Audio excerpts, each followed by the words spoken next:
Hello everyone. Thank you for coming to our presentation on LingSync. My name is Joel Dunham. I'm a postdoc at Concordia University where I'm working on LingSync, a collection of software applications for language documentation. Today I will be presenting work that I have been doing with Jessica Kuhn at McGill and Alan Bale at Concordia on developing LingSync and our experiences using it and refining it in response to feedback from users. Let me introduce you to LingSync. LingSync is a suite of open source software tools that are designed to make it easier to document languages collaboratively. One of the main ideas motivating the creation of LingSync is that whether your language documentation is motivated primarily by descriptive, theoretical, or revitalization-related goals, by sharing data and by collaborating on the documentation enterprise with our peers, we can enter into a mutually advantageous arrangement. One thing I want to make clear at the outset is that LingSync is both under active development and ready for you to use right now. The primary LingSync URL, lingsync.org, is the main hub for everything related to the project, including general information, documentation including YouTube video tutorials, and links to our GitHub repositories, etc. The app.lingsync.org subdomain leads to the web application that is currently being actively used to collaboratively build language corpora. The Online Linguistic Database, or OLD, is another online database program. I created the OLD during my graduate studies at UBC to help with my own collaborative fieldwork projects. The OLD includes a component which helps fieldworkers to build morphological parsers. In many respects, the OLD is similar to LingSync. Part of my current work is to incorporate the good parts of the OLD into LingSync. The reason all of this is relevant for the current presentation is that I will be discussing the features of the OLD as though they were already part of LingSync, even though this integration is not yet complete. I'm doing this because I think these features are interesting, they're what I'm working on right now, and they will soon be available in production-ready versions of LingSync. If after this presentation you are interested in learning more about LingSync or about how to use it, I encourage you to visit the LingSync main page or my website. I gave a tutorial on LingSync at the LSA annual meeting in January, and my presentation slides are available on my website as both PDF documents and video screencasts.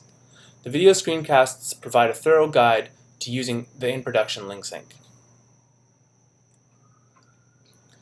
With those preliminaries out of the way, I would like to briefly put forward some points in favor of collaboration and data sharing in the context of language documentation. When endangered and underdocumented languages are at issue, the facts of data scarcity, and in the case of endangered languages, data evanescence, mean that inefficiencies in gathering and using those data are especially problematic. If, for example, you are eliciting data that has already been elicited by another researcher, that's a costly inefficiency. In the development of LingSync, we were often thinking in terms of the context of linguistic field methods courses and research groups. Field methods classes produce data that are valuable both to researchers in the class and to successive generations of researchers and documenters. However, these valuable data are often lost in students' field notes and never seen again. Research groups that focus on a particular language are often geographically separated. Even when they're not, having access to the data of other members can facilitate collaboration and division of labor, and as a result, the speedier accomplishment of goals. In general, I assert that your own documentary ends would be better served by infrastructure that allowed for the collaborative development of linguistic data stores and the sharing of such data. And I'm not talking about having access to an archive. I'm talking about actually generating the artifacts of language documentation, the transcriptions, the metadata, the analyses, in coordination with others. These are a priori claims, but they are highly plausible to those who have experience doing fieldwork and language documentation. Our experience using LingSync in the classroom and in research teams does, as I will discuss, provide preliminary empirical support for these claims. So these are the core requirements that have informed the development of LingSync. First of all, we need to allow for multiple users to be able to simultaneously access and modify databases and corpora that are stored on web servers. Therefore, a major component of LingSync is the web server programs, the web services, that constitute the central data store, and which control the logic for manipulating and accessing that data store. Second, in order to maximize the potential for access, we obviously had to make the tools work on a variety of platforms. We have focused on developing browser-based interfaces to the central server-side data stores. This means that whether you use Linux, Mac, or Windows, you should be able to use LingSync on your computer. We have also done work on creating an Android GUI and on making our browser-based interfaces work on tablets and other mobile platforms. While sharing data is a primary goal, anybody familiar with language documentation in practice, especially documentation of highly endangered indigenous languages, will know that openness and data sharing must in some cases be balanced against a wide variety of possible requirements from researchers and/or community members surrounding permissions or control over access. LingSync provides password-based authentication and user roles so that administrators of corpora can control who has what kind of access.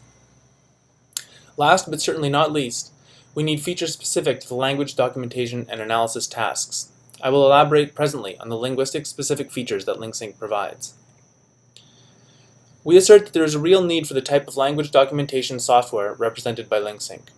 LingSync provides both real-time, web-based collaboration features offered by web applications like Google Spreadsheets, along with features specific to linguistic analysis and language documentation that are provided by standard tools of the trade like Flex, Elan, and Toolbox.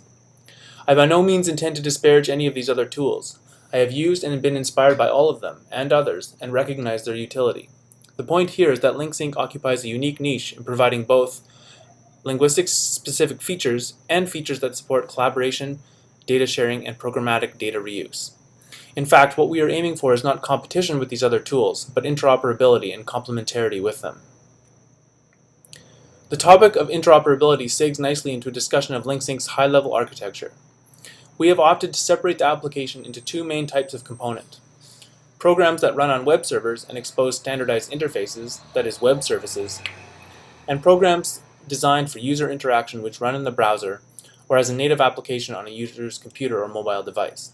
In concrete terms, the core of LingSync is a corpus web service, which allows for multi-user concurrent creation, management, and modification of language data corpora.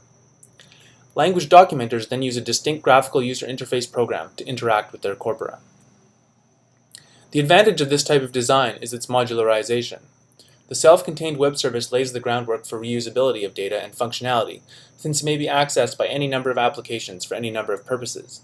For example, a talking dictionary application, a language learning software, an application for building psycholinguistics experiments and storing the resulting data to a LingSync corpus, and piping the data into a digital archive for institutionally guaranteed preservation.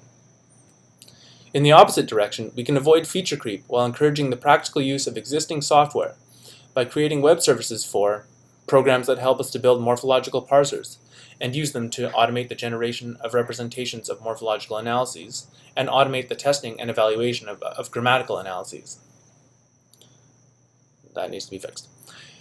Forced alignment programs that allow us to automate the alignment of transcriptions at the segmental level with audio recordings. The LingSync project has made progress in implementing and wiring together all of these types of components. The important point, however, is that this type of modularized and pluggable architecture encourages and facilitates interoperability and the reuse of data and functionality. If you like certain parts of LingSync but don't like, for example, how the morphological parser creator works, this type of architecture makes it relatively easy to swap in a different parser creating module. In general, if there is a software component or NLP-derived tool that would be useful to your language documentation workflow, the architectural approach advocated and embodied by LingSync provides a template for how to incorporate that component. In this presentation, I am focusing on the in-development LingSync components that I am currently working on, these being the Dative GUI, the OLD Corpus Web Service, the standard LingSync Corpus Web Service, and the morphological parser creator. In interfacing with multiple web services, Dative in particular illustrates how the modular and pluggable architecture of the LingSync approach facilitates interoperability and the reuse of data and functionality. Now I would like to talk in a little bit more depth about the salient features of LingSync and how they are advantageous to the methodology of linguistic fieldwork and language documentation. In point form, these are its application programming interfaces, or APIs, which facilitate the repurposing of data. Its browser-based graphical user interfaces, or GUIs, which function across all major desktop computing platforms and which aim to be user-friendly. Its advanced and domain-relevant search interfaces, which seek to facilitate timely retrieval of relevant data and the discovery of novel patterns. Its configurable inventory-based input validation, orthography conversion, and morpholexical cross-referencing features which promote representational consistency. its authentication, authorization, and encryption features, which allow for conscientious and highly configurable control over data access.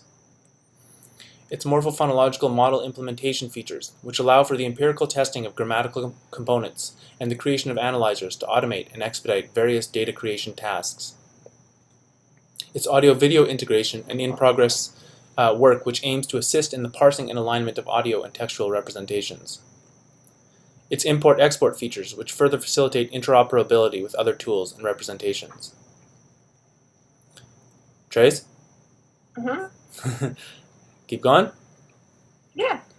LingSync's web services expose standards-compliant application programming interfaces for manipulating language corpora.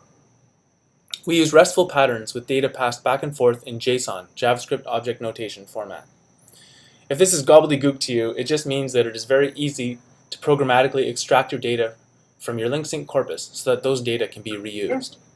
Is gobbledygook PC term? Oh, really? Maybe not. I don't know. This occurred to me. You might want to check it out. Okay. This is a slight oversimplification, but essentially you can issue an HTTP GET request to the unique URL for one of your corpora and receive in response structured data that can be reused, as represented by this JSON array shown here. For those interested in the implementation details, the standard LingSync corpus web service code is written in JavaScript and Node.js and uses a CouchDB NoSQL database, while the OLD web service is written in Python and uses a MySQL relational database. While these different implementations have different advantages, since both web services expose the same type of interface, the implementation details are not terribly important. Of course, most language documenters want a nice graphical user interface, or GUI, for working with their data. We want an application that makes the entry and curation of our data as painless as possible.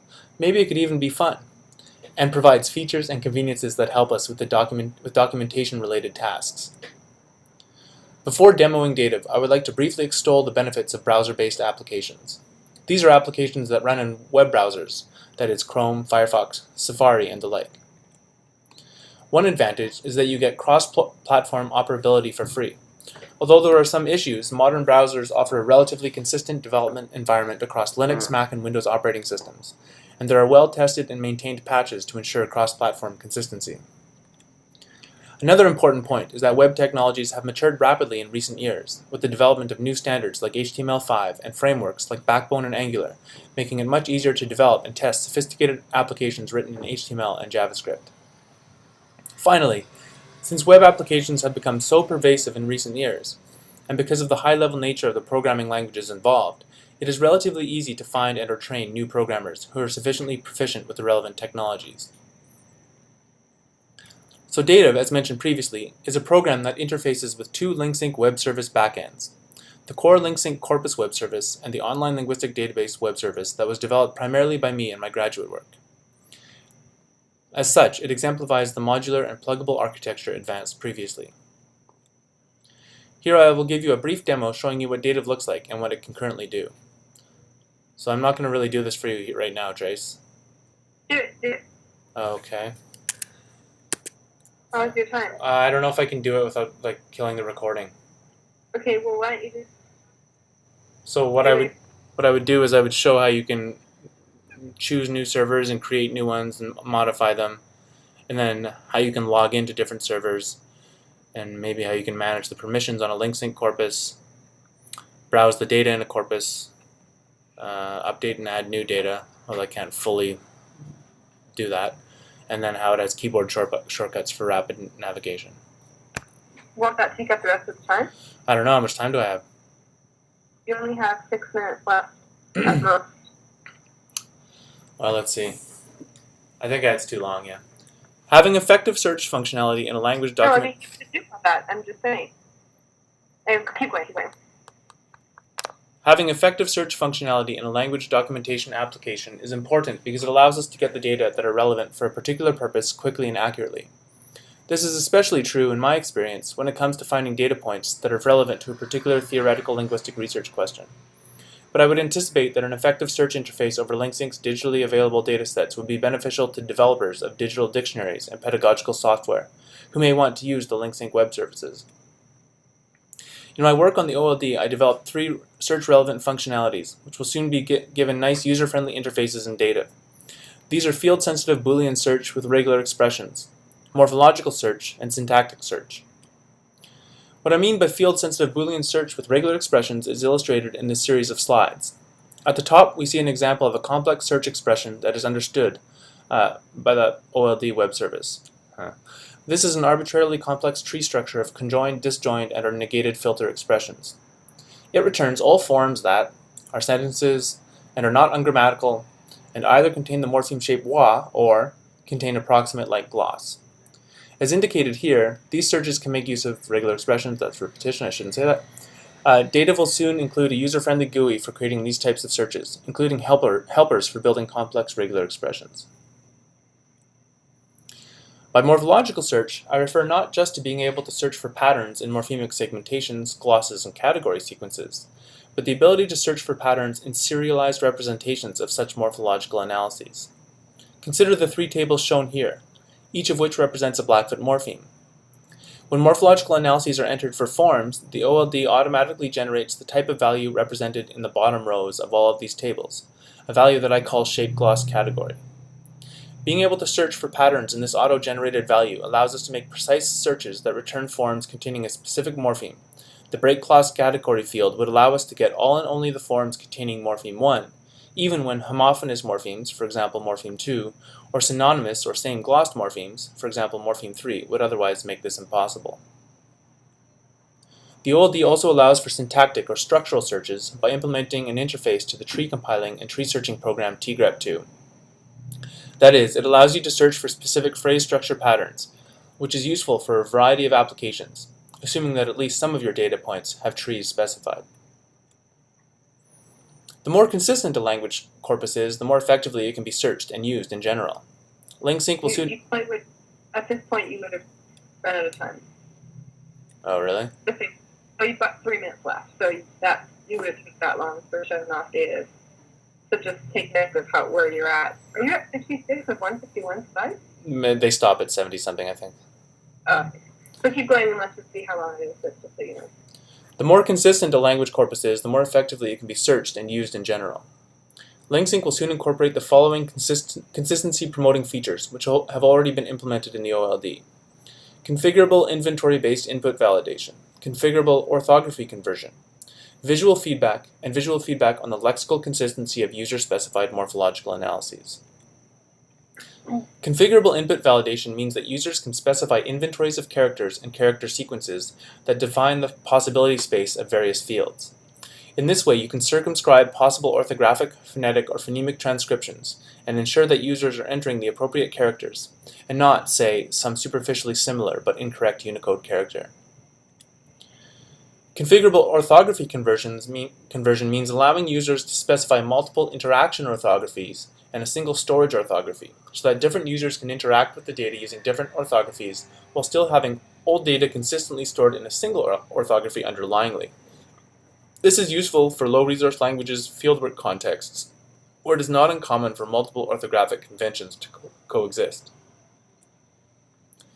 This slide illustrates how the system provides visual feedback on the lexical consistency of user-specified morphological analyses. When you enter a morphologically complex form, the morphemes are displayed as color-coded links to the lexical forms that already exist in the database. This provides immediate visual feedback on the lexical consistency of a morphological analysis. In short, blue links indicate perfect matches, green links indicate partial matches, and the absence of a link indicates that the morpheme shape or gloss matches no morpheme in the database. LingSync provides a flexible permission system so that access to data can be controlled in accordance with ethics agreements as needed. Password-based authentication is required before any data can be accessed, although corpora can also be made fully public if desired. Access to data is controlled at the corpus level, where administrators can assign admin, writer, reader, and/or commenter roles to users. The LingSync web service also allows for fine-grained encryption of data points and their subfields, though full implementation of this at the user interface level is still in the works. Language documentation obviously involves not just textual data, but audio and video recordings as well. The system allows audio-video files to be uploaded and associated to data at the form level, that is, the word, sentence, phrase, or sentence level, and at the text level. In addition, the associations between transcriptions and recordings can be classified. This lays the groundwork for more sophisticated programmatic reuse of these data. For example, telling a program that a given audio file is a recording of a speaker uttering a word in the object language, and another one is a recording of the translation in the meta-language. Here we see a Blackfoot sentence associated to both an audio recording and an image used to build context. And here we see a phrase associated to a recording of the object language utterance and a recording of the meta-language translation.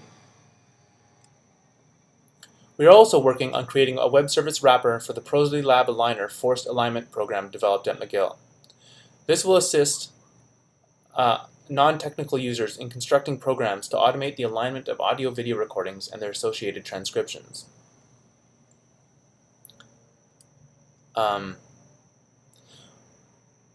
We are also working on building into the dative interface a GUI for the morphological parser creator.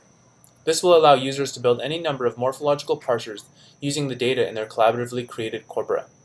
These parsers can speed up data creation, and be used to automate the evaluation of linguistic analyses against data points in the system. This diagram schematizes the architecture of the parsers that are created using the morphological parser creator. The morphophonology component uses finite state transducers to map surface representations to unordered sets of compatible underlying representations. The candidate ranker uses n-gram language models to transform the unordered candidate set into one ordered by probability given a corpus of morphologically analyzed words. Users create a parser by providing as input a phonology as ordered rewrite rules and 3 corpora drawn from the collaboratively constructed language database: a corpus for extracting the lexicon, a corpus for extracting morphotactic rules, and a corpus for estimating the n-gram language model for the candidate ranker. In my dissertation work, I tested the parser creator using data from a collaboratively created Blackfoot database and data from published sources. The failures of the resulting parsers highlighted gaps in the standard morphological and phonological analyses of the language. This shows that the parser creator, in conjunction with the collaboratively created database, can be beneficial to linguistic research. The parsers created also performed well enough to be usable as practical tools to speed up data creation when entering fieldwork data into the database. The Blackfoot phonologies that I created in this work are available on GitHub. I am working on implementing in Dative a user interface to assist with creating parsers via the morphological parser web service. The idea, again, is that once this is done, the parsers created may be easily reused for other documentation or research-serving purposes. The last feature I'll talk about is import-export. Ideally, you should be able to freely and easily move your data into and out of a LingSync corpus. The web service API that I described at the beginning is essentially an import-export interface. So with some basic programming knowledge, you can currently get your data in and out of LingSync. However, we need to support additional import and export formats and provide a nice user interface for working with them. Currently, we have various LaTeX export options, as well as comma-separated values and JSON export. Here's an example of a text in the system that has been exported to ZLaTeX with IGT formatting using the XPEX package and then converted to PDF.